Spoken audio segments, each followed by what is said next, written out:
اللهم صل على سيدنا محمد يا رب صل وسلم دائما ابدا على حبيبي. بات نکل گئی تو اس لیے میں نے اتنی بات آپ کے سامنے کر دی ہے. کوئی بھی اٹھتا ہے کسی بھی نام پہ چندہ شروع کر دیتا ہے, لوگ آ کے چندے سے. ایک اور بات آپ کو بتا دوں, بات چلیے فارم میں آ گئے ہیں تو آنے دو, پھر فارم میں آج فارم میں آ گئے ہیں تو پھر آنے دو. یہ جو بکرے آج کل, میں کسی ٹرسٹ کا نام نہیں لیتا, آپ نے دیکھا ہوگا دسترخوان لگے ہوئے, غریب لوگ کیا کر رہے ہیں, ہزاروں کی تعداد میں کھانا کھا رہے ہیں. دھڑا دھڑ کراچی میں آپ کو پوش علاقوں میں, ڈیفینس میں, کلفٹن میں اور بڑے بڑے علاقوں میں یہ نظر آئے گا. ان لوگوں سے جا کے پوچھو, ان ٹرسٹ والوں سے پوچھو کہ ان غریبوں کو تم بکرے کیوں کھلا رہے ہو. 1000 روپے کلو گوشت چل رہا ہے بکرے کا. اس غریب کو اس پیسے میں اس سے زیادہ 10 گنا زیادہ غریبوں کو کھلا سکتے ہو دال روٹی. نہیں یاری بات میرا خیال ہے. پہلی بات تو یہ اشکال ہے اس پر کہ آپ غریبوں کو کیا کھلا رہے ہیں, بکرے. مجھے غریب کے بکرے کھانے پر کوئی اعتراض نہیں ہے. غریب کو اللہ بکرا کیا, ہم کہتے ہیں مچھلی کھلائے اللہ غریبوں کو. لیکن سوال یہ پیدا ہوتا ہے کہ جتنا بڑا اماؤنٹ آپ کروڑوں روپے غریب کے بکرے پہ خرچ کر رہے ہو, جو ڈیفینس کلفٹن والے کے لیے کھانا آج کل بکرا مشکل ہوا ہوا ہے, اس کو ڈاکٹر لکھ کے دیتا ہے تو ڈیفینس والا بھی سوچتا ہے کہ خریدوں کہ نہیں خریدوں. وہ آپ کن کو کھلا رہے ہو؟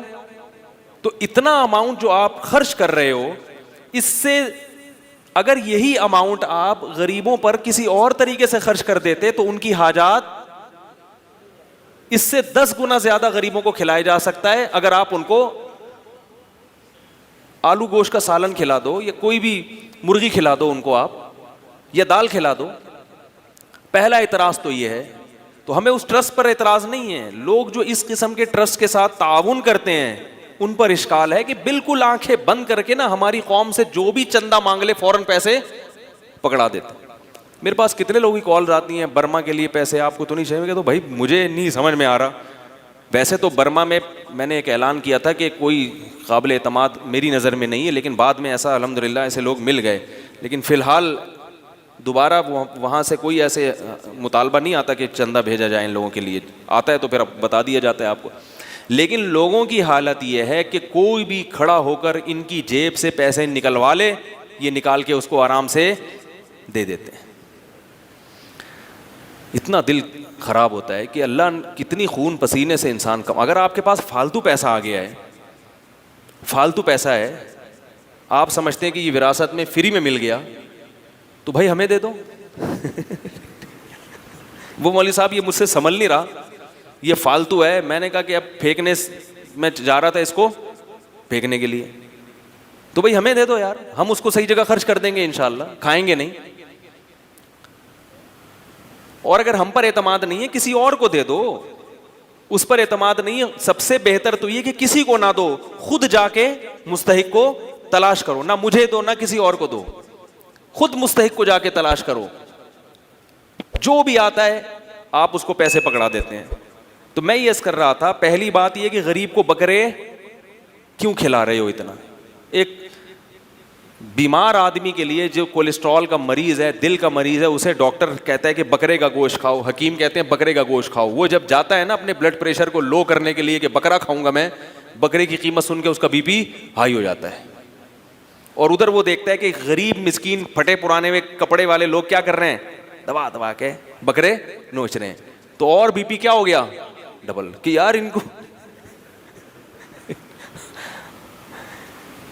یہ سمجھ میں آنے والی چیزیں نہیں ہیں. دوسری بات یہ کہ اتنا اماؤنٹ آپ اگر سینس استعمال کر کے غریبوں پہ خرچ کریں تو غریب کی حاجت صرف کھانا نہیں ہے. اصل یہ ہے کہ آپ ان نوجوانوں کو روزگار فراہم کریں, آپ فیکٹریاں لگا دیں اس اماؤنٹ میں, اور آپ کہیں ہمارے ہاں جو بھی غریب ہوگا اس کو ملازمت ملے گی. بے روزگاری ہم ختم کریں گے اس چندے کے ذریعے.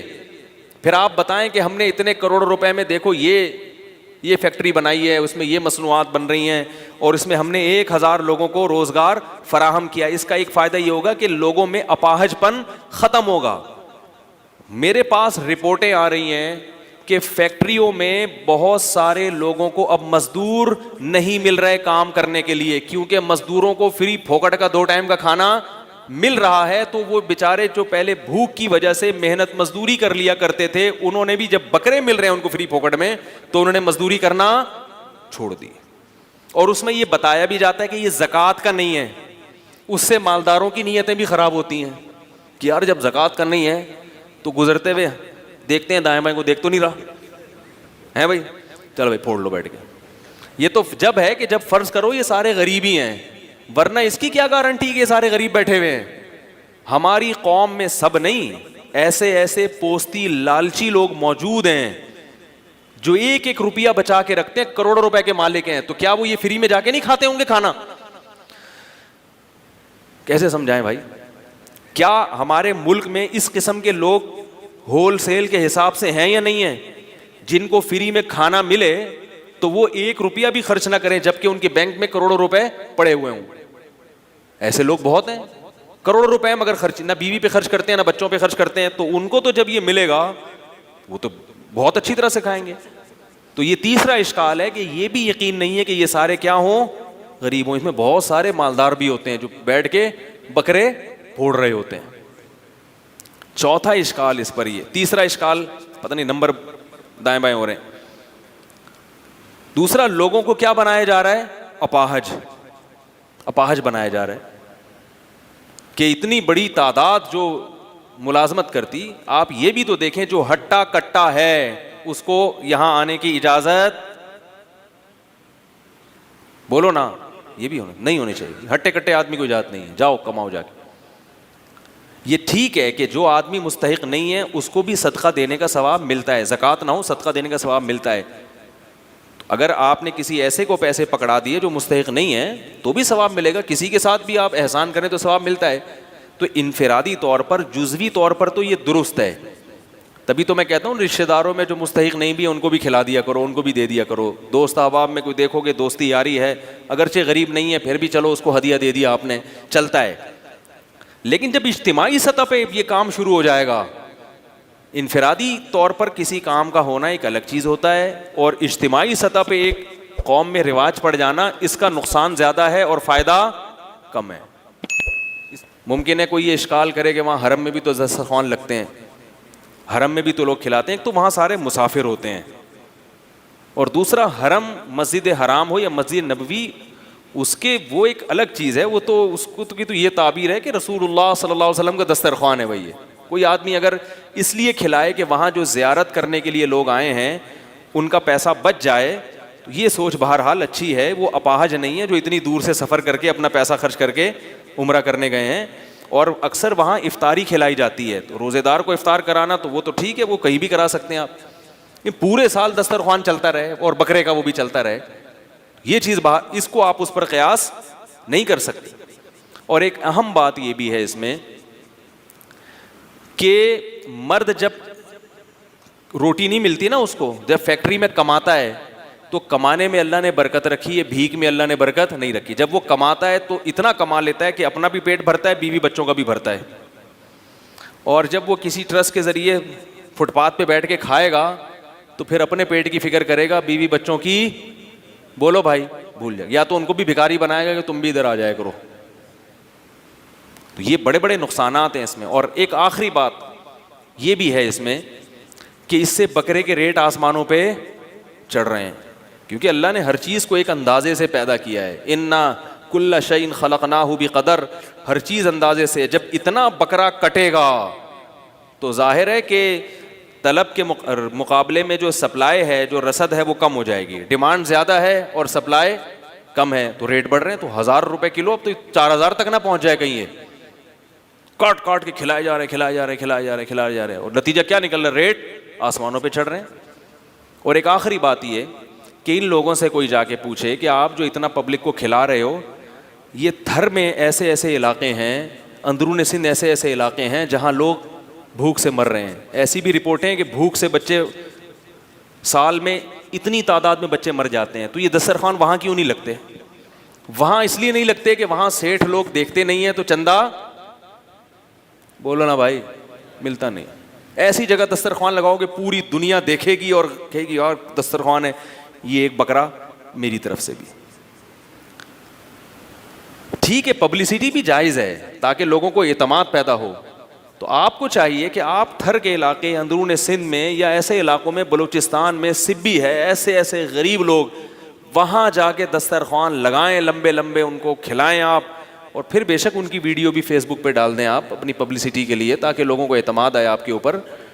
تو یہ کام اگر ہوتا تو میں سمجھتا ہوں کہ یہ کام قوم کے لیے کیا ہوتا، خیر خواہی کا. اول تو سب سے پہلے اتنا زیادہ فنڈ آپ صرف کھلانے پر ضائع مت کریں. لوگ کہتے ہیں قرآن میں کھانا کھلانے کی ترغیب ہے. بھائی اس لیے کھانا کھلانے کی ترغیب ہے کہ اس زمانے میں بھوک بہت زیادہ تھی. اس زمانے میں صحابہ کے دور میں غربت ایسی تھی کہ بچوں کو لوگ ماں باپ قتل کرتے تھے کہ کھلائیں گے کہاں سے. ماں باپ بچے کو جان سے مار دیتے تھے کہ اس کی بھوک ہم سے برداشت نہیں ہو رہی. تو ایسے موقع پر اللہ نے کیا ترغیب دی، بار بار کھانا کھلاؤ. تو کھانا کھلانا ایک عنوان ہے. اصل مقصد کیا ہے، جس وقت قوم کی جو چیز ضرورت ہو آپ اس کی وہ ضرورت پوری کریں. میں بار بار ایک بات بیان میں کہتا ہوں کہ قرآن کی جو جزیات ہیں نا وہ نہیں دیکھے جاتے، وہ ایک مثال ہوتی ہیں، اصل اصول ہوتے ہیں، ضابطے ہوتے ہیں. قرآن ہمیشہ قاعدے اور کلیے جزیات کے ضمن میں بیان کرتا ہے. قرآن ہمیشہ جزیات بیان کرتا ہے. جزیات یعنی اصل مقصد ایک لا اور قانون بیان کرنا ہوتا ہے، لیکن قرآن وہ لا کے بجائے کس سے بات سمجھاتا ہے، مثال سے. میں جو بیانات میں اتنی مثالیں دیتا ہوں اس میں بعض لوگوں کو اعتراض ہے مثالیں مثالیں مثالیں، تو یہ مثالیں دینا یہ اللہ اس کے رسول کی سنت ہے. تو قرآن ہمیشہ قاعدہ بیان کرتا ہے مگر کس کے ضمن میں، اس کی مثال ایسی ہے جیسے قرآن اصل یہ بتانا چاہتا ہے کہ والدین کو تکلیف دینا ناجائز ہے. اصل مسئلہ قرآن یہ بیان، یہ لا ہے، یہ ضابطہ ہے، یہ قانون ہے. لیکن اس کے لیے قرآن نے جو تعبیر استعمال کی ہے وہ کیا ہے کہ وَلَا تَقُلْ لَهُمَا اُفٍّ، ماں باپ کو اف مت کرو. اب اف کہنا ایک اس قانون کا ایک حصہ ہے، جز ہے. یعنی یہ قانون جب آپ اپلائی کریں گے، اس قانون کا جو امپلیمنٹ ہوگا وہ کیسے ہوگا کہ ان کو اف نہ کرو. حالانکہ اف کرنا بھی حرام ہے، ان کو گالیاں دینا بھی حرام ہے، اور ان کو معاذ اللہ مارنا پیٹنا بھی حرام ہے، لیکن قرآن نے اس کا ذکر نہیں کیا. اب کوئی یہ کہے کہ اف کرنا تو حرام ہے، معاذ اللہ مارنا پیٹنا جائز ہے، تو ہم یہ کہیں گے کہ اف ایک مثال دی ہے یہ سمجھانے کے لیے کہ جب اف جیسی تکلیف پہنچانا حرام ہے تو مارنا پیٹنا تو بطریق اولا حرام ہے. تو ہم یوں کہیں گے کہ اف کا لفظ قرآن نے ذکر کیا، یہ ایک جزیہ ہے، مگر اس کے ضمن میں قرآن ایک قاعدہ اور ضابطہ بیان کر رہا ہے کہ کسی بھی قسم کی تکلیف ان کو مت دو. تو اب سمجھیں یہ بات، قرآن جب کہتا ہے نا غریبوں کو کھانا کھلاؤ کھانا کھلاؤ کھانا کھلاؤ کھانا کھلاؤ، تو اصل میں قرآن یہ نہیں کہہ رہا کہ کھانا کھلاؤ. قرآن کہہ رہا ہے غریب کی سب سے بڑی حاجت کیا ہے، کھانا ہے. تو چونکہ اس وقت سب سے بڑی حاجت کھانا تھی اس لیے کھانے کے وقت کھانا کھلاؤ، اور اگر زمانے کی تبدیلی سے حاجت تبدیل ہو جائے تو جو کھانے جیسی اس وقت کی ضرورت تھی اگر وہ بعد میں وہ ضرورت چینج ہو جائے تو پھر اس ضرورت کو پورا کرو. ایک غریب کینسر کا مریض ہے، علاج کے پیسے نہیں ہیں، باقی مرغے اس کے پاس بہت پڑے ہوئے ہیں. آپ نے ایک اور مرغا لے آئے صدقے کا. وہ کہے گا یار مرغوں کا میرا تو پولٹری فارم ہے، لیکن یہ کینسر کے علاج کے پیسے نہیں ہے، اتنا فارم نہیں ہے کہ بیچ کے میں اپنا علاج کر لوں. تو آپ کے قرآن میں چونکہ کھانا کھلانے کی ترغیب ہے لہذا یہ کینسر کا پھوڑا اس کی مجھے کوئی فکر نہیں ہے، یہ پھٹنے دو مر جاؤ. میں قرآن میں کہیں بھی نہیں لکھا کہ غریبوں کا کینسر کا علاج جو کرائے گا وہ جنت میں جائے گا. ابے یار بھائی قرآن میں کہیں لکھا ہے جو غریب بچی کی شادی کرائے گا وہ جنت میں جائے گا، جو کنوارے کو کی شادیوں پہ پیسہ خرچ کرے گا وہ جنت میں جائے گا، جو کسی کے گردے وہ ڈائلسس پہ جو خرچہ ہو رہا ہے اس پہ جو خرچ کرے گا وہ کہاں جائے گا، جنت میں جائے گا. بھائی قرآن نے کھانے کی مثال اس لیے دی کہ مثال آسانی سے سمجھ میں آ جاتی ہے، آسانی سمجھ میں آ جاتی ہے مثال. تو اس لیے کھانا کھلانے کی جو قرآن میں ترغیب ہے اس کا بنیادی مقصد کھانا نہیں ہے. اس کا مقصد کھانے کی، جب کھانے کی حاجت ہو تو کھانا، بے روزگاری ہو تو روزگار، علاج کی حاجت ہو تو علاج. میری اپنی عادت کیا ہے کہ میں اکثر میں کبھی بھی کوشش کرتا ہوں کسی بھیک مانگنے والے کو نہیں دوں. الا یہ کہ جب 100% اطمینان ہو جائے کہ واقعی یہ مستحق ہے اور کچھ کر نہیں سکتا، وہ ایک الگ بات. میں جب میرے پاس بھی لوگ کچھ صدقے وغیرہ کے پیسے بھیجتے ہیں، کچھ میں اپنی طرف سے بھی صدقہ کرتا ہوں، تو میں کسی مزدور کو تلاش کرتا ہوں، کیونکہ یہ پتہ ہے کہ یہ بیچارہ اگر مالدار ہوتا تو اتنی ٹف مزدوری، بولو بھائی، نہ کر رہا ہوتا. یہ مالدار نہیں ہے تو یہ مزدوری کر رہا ہے. نمبر 2، یہ آدمی لالچی نہیں ہے. لالچی ہوتا تو محنت گڑھا تھوڑی کھود رہا ہوتا، وہ رکشہ تھوڑی چلا رہا ہوتا. تو ایسے آدمی کو بغیر مانگے دے دو، اور سرسری غور کرو کہ زکوٰۃ کا مستحق ہے یا نہیں. اگر لگ رہا ہے تو زکوٰۃ بھی دے سکتے ہیں اس کو، نہیں تو صدقہ تو بہرحال، صدقے میں تو یہ کوئی قانون نہیں ہے، صدقہ تو مالدار کو بھی دیا جا سکتا ہے، تو غریب کو کیوں نہیں دیا جا سکتا؟ وہ تو اور زیادہ ثواب ہے اس میں. اور بعض دفعہ اگر میرے پاس کوئی بڑا اماؤنٹ ہو تو پھر میں کیا کرتا ہوں، میں کسی غریب سے یہ پوچھتا ہوں، جو انٹرویو لیتا ہوں نا، کہ بھائی آپ یہ کیوں کر رہے ہو، یہ کیا ہے. وہ اس کو نہیں پتا ہوتا یہ مولوی صاحب مجھے چندہ دیں گے. اگر پہلے پتہ چل جائے نا تو پھر چھوڑو ہوتے ہیں. پھر آج کل یہ غریب کیا ہوتے ہیں، لمبی لمبی چھوڑنا شروع کر دیتے ہیں، کہہ رہے ہیں مجھے 2-3 کروڑ روپے مل جائے نا. پھر ایسی باتیں شروع کرتے ہیں. ان کو نہیں پتا ہو ویسا ہی ہے، ہیلو ہائے، اور بھائی طبیعت سیٹ انڈی والان خا ٹول مول. اگر پٹھان ہے تو تھوڑا سا پشتو مشتو ماری، پنجابی ہے تو تھوڑا سا اس میں، اور بھائی پہاڑ کی حال ہے تو ٹھیک ٹھاک ہو. اس طرح کی تھوڑی سی گلا شلنا کر کے تو تھوڑا سا اس کو مانوس کیا. اس کے بعد اس سے رپورٹ طلب کی، اور بھائی کیا کر رہے ہو، گھر بھر کیسا چل رہا ہے. تو جو عزت دار آدمی ہوتا ہے وہ پہلی دفعہ میں تو یہی کہے گا الحمدللہ اللہ کا دیا بہت کچھ ہے.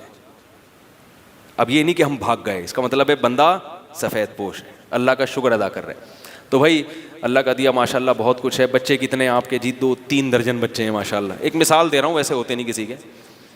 اور کون ہے گھر میں؟ یار ویسے ہی پوچھ رہا ہوں یار. تنخواہ کتنی ہے؟ کہنا الحمدللہ یہ دہاڑی ہو جاتی ہے. تو اس دہاڑی میں گزارا ہو جاتا ہے؟ ہاں بھائی ہو جاتا ہے. اس کا مطلب ہے کہ گزارا نہیں ہوتا، کیونکہ اس دہاڑی میں اسباب کی دنیا میں اتنے بچوں کے ساتھ گزارا نہیں ہوگا. تو بھائی اس کو لفافہ چپکے سے پکڑاؤ اور پتلی گلی سے نکل لو. اور اس سے زیادہ اچھا کام کیا ہے؟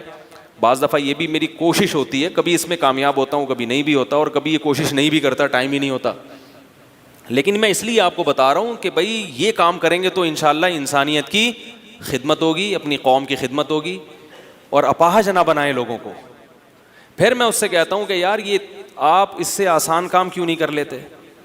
یا کوئی واقعی بے روزگار ہے، وہ ایسا بھی ہوا ہے، بھکاری آیا ہٹا کٹا، میں نے کہا آپ کچھ کرتے کیوں نہیں؟ کہہ رہے ہیں یار آج کل روزگار نہیں مل رہا، میں کیا کروں. میں نے کہا ٹھیک ہے آ جاؤ، ہماری مسجد میں کام ہو رہا تھا.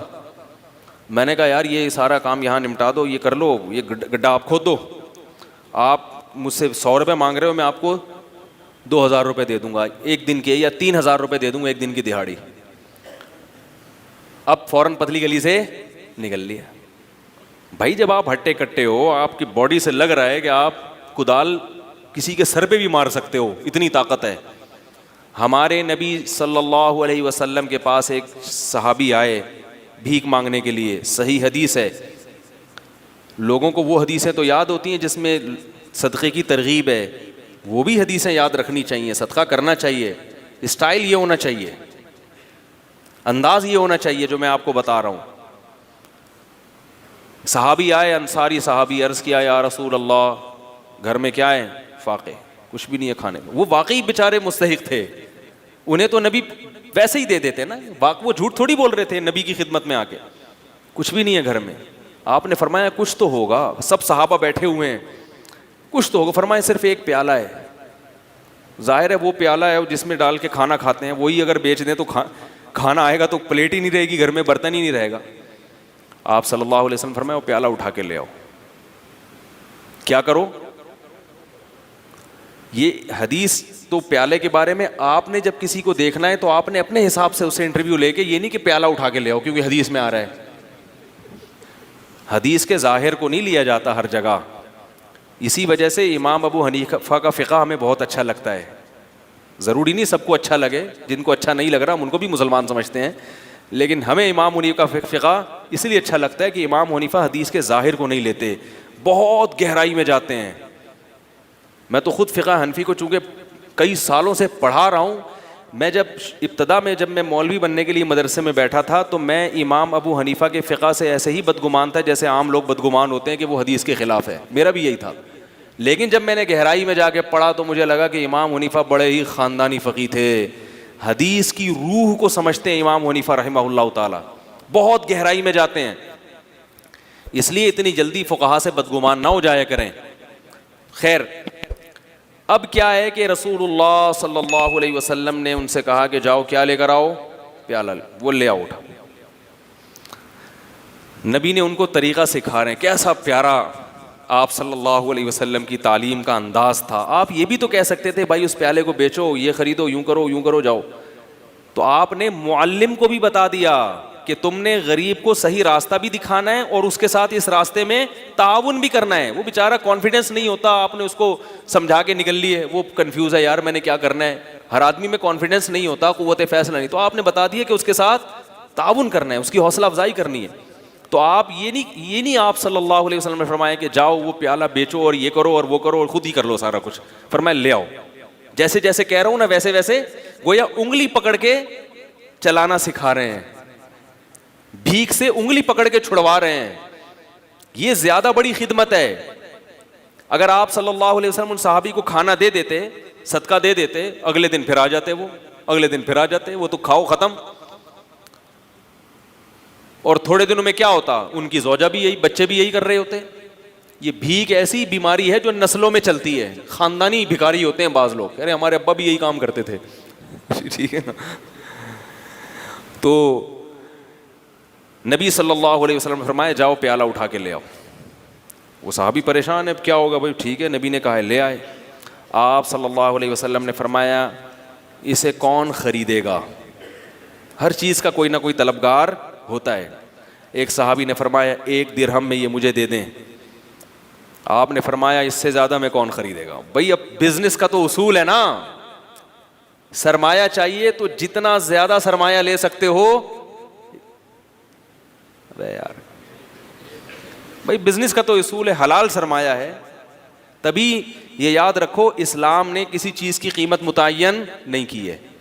نبی نے فرمایا دعوا الناس, لوگوں کو اپنے حال پہ چھوڑ دو, قیمتیں متعین مت کرو.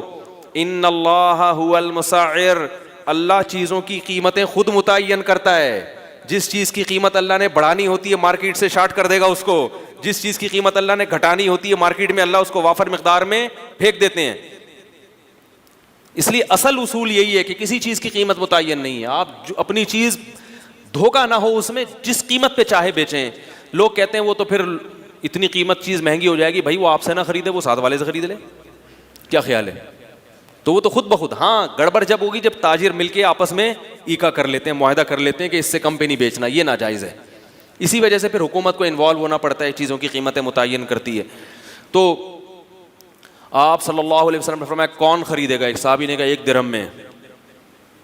آپ نے فرمایا کہ اس سے زیادہ میں کون خریدے گا. ایک صحابی نے کہا میں 2 میں خریدوں گا. اس سے زیادہ بولی لگ نہیں رہی تھی. اگر اس وقت ہمارے وہ ہوتے نا, کیا کریں یار, یہ روحانی بابے ہر جگہ آ رہے ہیں مارکیٹ. کوئی روحانی بابا ہوتا تو یہ کہتا کہ یہ جو پلیٹ ہے نا اس میں دم کیا ہوا ہے میں نے, 1 کروڑ میں بکتا وہ. تو وہ جو برتن لے کر آئے تھے نا, وہ بجائے کلاڑی خریدنے کے روحانی علاج کا کاروبار شروع کر دیتے. کیا خیال ہے؟ ابھی ہمارے یہاں یہ بھی ہو رہا ہے کہ بعض لوگ کہتے ہیں یار میں اس کے پاس گیا ہوں اپنے کاروبار میں دم کروانے کے لیے, اور اس کو میں نے 50,000 روپے دیے ہیں, تو میری ارننگ تو روز کی 50,000 ہو نہیں سکتی, تو میں یہ دم والا کام ہی کاروباری کیوں نہ شروع کر لوں.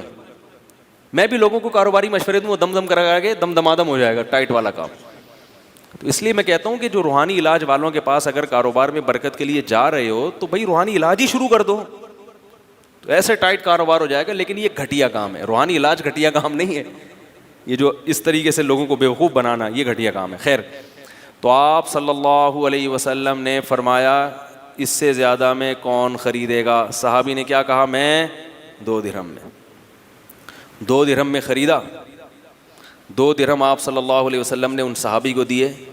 فرمائے 1 درہم سے کلہاڑی لے کر آؤ اور 1 سے اپنے اور اپنے بچوں کے لیے کھانا لے کر آؤ, گزارا چلاؤ فی الحال, کیونکہ اب بھوک کا بھی تو کوئی علاج کرنا ہے نا. تو وہ گئے, 1 درہم سے کیا خریدا, گزارے لائق. یہ نہیں کہ پیزا لے کے جا رہے ہیں.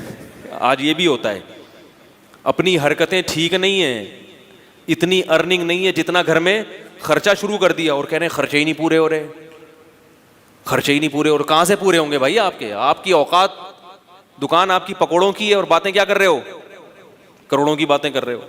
تو اپنی اوقات دیکھ کر اپنے پاؤں پھیلاؤ نا. وہ جو بھی بیچاروں کو ملا ہوگا جو کی روٹی, بھائی فی الحال بیگم حج حالات بھی ہو جائیں گے, ابھی کیا کرو, صبر کرو. اور ان کی بیگم نے بھی یہ نہیں کہا کہ مجھے خلا چاہیے. بات سے بات نکلتی ہے. میں نے 2-4 ہفتے پہلے یہ بیان کیا تھا کہ اگر میاں بیوی میں بالکل گزارا نہیں ہو رہا تو علیحدگی میں کوئی حرج نہیں ہے. جیسے ہر اچھی دوا کے سائیڈ افیکٹ بھی ہوتے ہیں نا, تو میرے شارٹ کلپ ہوتے ہیں قوم کی اصلاح کی نیت سے, مگر اس کے سائیڈ افیکٹ بھی سامنے آتے رہتے ہیں. اب ایک صاحب آ گئے کہ یار مجھے روزگار نہیں مل رہا, میری بیوی کیا کہہ رہی ہے, آپ کا بیان سن کے کہہ رہی ہے مجھے کیا دو, طلاق دو. تو اللہ کے بندو, وہ بیچارے کو وہ محنتی ہے, نہیں مل رہا روزگار, تو بیوی کا تو مطلب ہی یہی ہے کہ وہ غربت میں اور مالداری میں ہر حال میں شوہر کے ساتھ وفا کرتی ہے. گرل فرینڈ میں اور بیوی میں یہی تو فرق ہے. ہاں وہ ہے ہی اپاہج کم بخت پوستی, وہ کرتا ہی نہیں ہے, وہ ایک الگ بات ہے, لیکن وہ محنتی ہے, اللہ کی تقدیر غالب آ گئی, اس کو جاب نہیں ملی. تو جیسے وہ سوکھی روٹی پہ گزارا کر رہا ہے, عورت کو بھی چاہیے اس کے ساتھ سوکھی روٹی پہ گزارا کرے. اسی طرح بیوی میں کوئی اللہ کی طرف سے عیب پیدا ہو گیا تو اب بھائی برداشت کرو اس کو. وفا کا تقاضا ہے کہ وہ تو اگر وہ عیب پیدا نہ ہوتا تو وہ آپ کے ساتھ رہتی نا, اور آپ میں اگر عیب پیدا ہو جاتا تو بھی رہتی. اب اس میں عیب پیدا ہو گیا تو صبر کرو, برداشت کرو. کتنے لوگ ہیں بیوی کو فالج ہو گیا, 20-20 سال اس فالج زدہ عورت کے ساتھ گزارا کیا انہوں نے. تو میں نے جو یہ بیان کیا تھا اس کا یہ مطلب نہیں تھا جو بعض لوگ اس کا غلط مطلب لے رہے ہیں. شوہر بیچارہ بے روزگار ہو گیا, اپنی حماقتوں سے نہیں, ویسے ہی ہو گیا قدرت کی طرف سے. تو نیک شریف عورت کیا کرتی ہے, اپنے شوہر کے ساتھ صبر کرتی ہے, وہ وفا کرتی ہے. اسی طرح عورت میں کوئی ایسی من جانب اللہ کوئی عیب پیدا ہو گیا تو شریف آدمی اپنی بیوی کے ساتھ گزارا کرتا ہے, اس کو طلاق نہیں دیتا, صبر کرتا ہے. ہاں جان بوجھ کر کوئی گڑبڑ کر رہا ہو تو اس کے حکام ایک الگ ہیں. تو میں یہ بات عرض کر رہا تھا کہ آپ صلی اللہ علیہ وسلم نے فرمایا کہ جاؤ کیا لے کر آؤ, 1 درہم سے اپنے گھر والوں کے لیے کھانا اور 1 درہم سے کلہاڑی لے کر آؤ. کلہاڑی, اب یہ بھی نہیں آپ نے فرمایا کہ جاؤ کلہاڑی لے کے وہیں سے جنگل میں لے کر آؤ, حوصلہ افزائی کر رہے ہیں, لاؤ میرے پاس لاؤ. وہ لے کر آئے, آپ صلی اللہ علیہ وسلم نے اس میں دستے مبارک کو اپنے ہاتھ سے ڈالا اس میں, اور وہ کلہاڑی ان صحابی کے حوالے کی. فرمایا جاؤ لکڑیاں, جنگل سے لکڑیاں کاٹو اور ان کو بیچو. وہ صحابی 10-15 دن کے بعد آئے اور کہا کہ یا رسول اللہ میں لکڑیاں کاٹ کے بیچتا رہا, اور ظاہر ہے کچھ سے کھانا بھی خریدتا رہا اور کچھ کو بچت بھی کرتا رہا, میرے پاس 15 درہم اکٹھے ہو گئے ہیں. درہم بڑی ویلیو والی چیز تھی اس زمانے میں. 1 برتن 2 درہم کا فروخت ہوا تو 15 درہم سے 15 دنوں میں وہ کتنے برتن خرید سکتے تھے؟ اس جیسے 7 برتن خرید سکتے تھے, اور 7 برتن کو مارکیٹ میں فروخت کر کے 15 دونی 30 درہم بنا سکتے ہیں اسی وقت. کیا سمجھائیں یار. تو میرے بھائی غریب کے ساتھ تعاون کا یہی انداز ہونا چاہیے. ہاں جو ہر آدمی پر یہ اپلائی نہیں ہوتا, بعض ایسے ہوتے ہیں جو نہیں کر سکتے, وہ پھر ایک الگ بات ہے, یا کوئی مجبوری ایسی آ گئی کہ وہ روزگار سے بھی ان کا وہ مسئلہ حل نہیں ہوگا, ایک الگ بات ہے. لیکن عام طور طریقہ کیا ہونا چاہیے کہ آپ اس کو کہیں کہ بھائی میں تمہیں رکشہ خرید کے دے دیتا ہوں, ٹھیک ہے نا, رکشے کے پیسے اگر آپ کے پاس نہیں ہیں تو آپ اسے کہ میں قسطوں پہ تمہیں خرید کے دے دیتا ہوں, ہر مہینے صدقے کی رقم نکالتا ہوں, تو میں رکشہ اٹھا لو مارکیٹ سے اور رکشہ لے کر چلتے ہوئے بازار میں نظر آؤ, اس سے کماؤ, اپنا پروفٹ نکالو اور رکشے کی قسط مجھے دے دو تاکہ میں وہ قسط وقت پہ جمع کرا دوں. جو کیش اماؤنٹ چاہیے وہ میں تمہیں دے رہا ہوں, وہ تمہارے پاس نہیں ہے. تو ہاتھ پاؤں ہلوائیں غریبوں کے. بھائی کیا کرنا ہے؟ اپاہج آدمی اللہ کو پسند نہیں ہے, اور اپاہج بنانے والے لوگ بھی اللہ کو پسند نہیں ہے. تو اس طرح سے یہ جو ٹرسٹ ہیں اگر کام کریں تو پھر تو ان ٹرسٹوں پہ ٹرسٹ کیا جا سکتا ہے, ورنہ اللہ کے بندو اپنا پیسہ خام خامے ضائع مت کرو, اڑاؤ نہیں پیسہ.